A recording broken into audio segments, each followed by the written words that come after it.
Hello, people. Before I get started, I just want to apologize for not uploading things lately. School just ended, and it's just been horrific since it did. So now that it's summer, I'm going to be posting a lot of videos since I'm around the horses a lot during the summer.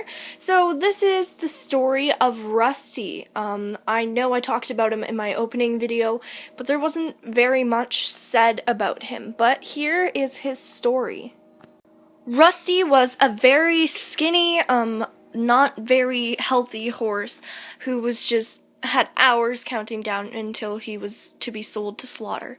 He was at an auction and he was deathly afraid of humans, and he just would not eat anything, especially hay, and he was just so skinny and so poorly taken care of and really abused. And of course, the owners came along, and well, the owners of the miniature horses that I look after, and they saw him, and they just could not stand there and watch this horse be about to sold to slaughter and about to die. So of course they bought him. They drove home, picked up the trailer, and drove back and picked him up. Or at least I think that's how it went. Anyways, so they took him in, and for the few first months of his life, he completely shut out Chico. I mean, Chico hasn't had a friend in ages, and that's all he ever wanted, but he was just so afraid of humans and just did not want to be anybody's friend. But Chico had a strong heart, and Chico wouldn't give up with trying to be his friend. Chico wanted to be his friend, and he was determined. When he first came, I didn't know he was there until about a month, but when the neighbors told me that he came on the bus, I was eager to go see him. For the first time I met him, he'd just walk away, and if I got too close, he'd try to kick me. He was just terrified of humans. I mean, you had to, feed him his grain and then back up a few steps. He couldn't eat his grain with Chico because Chico, he just, I don't know. I don't know if it's because Chico ate his food, but I'm pretty sure it's because he wasn't very comfortable. So they had to put Chico in the shed while Chico ate, and so that Rusty could be alone in peace. Rusty is blind. I think that's part of the reason why he was at the auction. So for the first few months of his life, he shut me out as well. He absolutely wanted nothing to do with me. So, at the time I wasn't working there though. I only looked after them on vacation, when they went away on vacation. So that was just at the time though. Anyway, so he just did not want to talk to me at all, and not talk, but hang out with me. God, I'm so weird. So he just shut me out, and you know what I thought? I thought, with animals, I thought about how when I get my treats, my dog follows me around. I think, most animals like food, so let's try food. Well, just like anybody would say, and food unlocks an animal's heart, and it really did work. I used to bring food, and at first I would set it in Rusty's food dish, like carrots, and he would eat it. But then after a while, I made him eat it from my hand, which is very much of trust. But he did it. He ate from my hand. So as soon as he did, I gently stroked his neck. And I used to do that every time I walked up to him. Since that day, I'd stroke his neck and give him some treats. Then I started touching his face, and that was great. So now that I know that Rusty trusted me, he used to follow me around for treats, and I go, well, what do I do? He trusts me now. Well, my aunt is a horse trainer, and she told me, I want you to feel him all over and find his uncomfortable spot, because every horse has one. So I found his uncomfortable spot.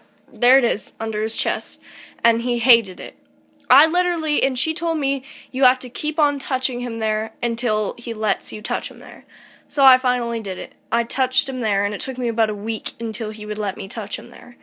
And then Rusty just became my little project that I guess I considered training, and at least the owners did too. He was a big part of my life, and I really loved him. He stayed there for a few years. He lived a very good life. He got sick, though, one day, and, colic. I tried telling the owners, although, the only person that was there was Larry, and he didn't know very much about horses.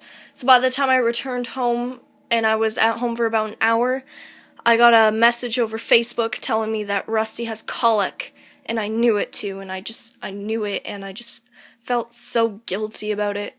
So I just sat there and I cried for hours, knowing that most horses don't make it through colic, and it was just so sad for me, and it was so hard, and my parents held me for hours, and I just couldn't believe it.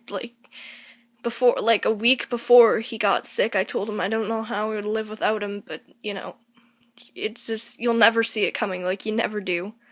So finally, the owners took me up to go see him, and he looks so happy to be at this barn where he's looked after every single day. And he's boarded there. He's not at the neighbors. He was at a different barn, and he just looks so happy, and Chico was, like, happy to be with him. And I thought, yeah, he's gonna make it through it, right? He did it. He's strong. I knew he would. But they told me and assured me that he was done with colic, but his respiratory system was failing, so they had to put him down. It was got to be the saddest day, and as soon as they told me, I just bursted out into tears, because that horse was my life. I like grew up knowing that horse. That horse was my best friend. I mean, I just loved him so much, and I just couldn't believe that he was to be put down soon, and just did not know what I was going to do without him. They wouldn't let me be there with him to hold him while he was being put down, because they just didn't want me to see it. They wouldn't put me through that. So I basically sat there, and I tried to go back up, and I tried to go and clean their stalls for when Chico came home, but I just couldn't without tearing my eyes out, because that horse was really my life. It was. So basically, that horse was just gone, and I took his nameplate home, and now it's hanging over my dresser, and I'm looking at it right now, and I look at it every day. I have a bracelet that's made out of his hair that was shipped to California, and I tried to take it with me, but unfortunately it broke. My dad, I don't know if he's fixing it. He promised me that he would fix it, but he just hasn't fixed it yet. So I thought I would never, just as things got bad, I thought Chico would never come home, because now that Chico had a friend, he can't go on without one. So they told me of this pinto pony that has a skinny condition, and the owner can't look after him, and because the owner was so sweet and she was just such a kind lady, she put him up for free, just as long as he went to a good home.